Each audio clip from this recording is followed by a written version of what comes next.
समस्त मोर नमस्कार। मु विभीषण आउ गोटे सुंदर कहानी नहीं आपण मानक सम्मुख रे। रावण मृत्यु समय रे गोटे संवाद करथिले। संवादटा हूँ गोटे प्रश्न करथिले जे कूलरे मु बड़, मु ब्राह्मण, तुमे क्षत्रिय।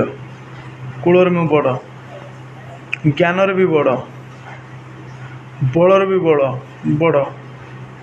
बलर भी मु बड़। कैलाश को टेकी आनी स्वयं भगवान जो विराजमान थे।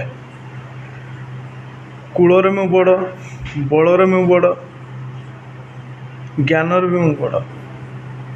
आ मो सेना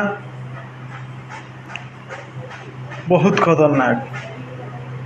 देवता माने भी मो सेना को देखी डरुले। बानर भालू नहीं आसिल। सबुठु कष्ट जहा सेटा भी कल जे मो माटी रे आसी युद्ध करी मते बध कल। केमिति सबुठु कष्ट कहा घरे जाई कहा को मारी के आसीबा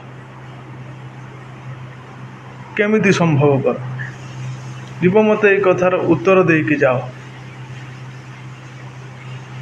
भगवान श्री राम कहले मु जानी ना तुम कहवाक पड़ो, कहवाक बाध्य। रावण कहूँ भगवान श्री राम से पदिए कही, हे रावण तू चरित्रहीन आ मु चरित्रवान। आसतु प्रभु श्री राम वाणी को पालन करिबा। जय श्री राम, जय जय श्री राम। रहुची पुणी देखा आउ गोटे सुंदर कहानी रे। नमस्कार। जय श्री राम, जय जय श्री राम।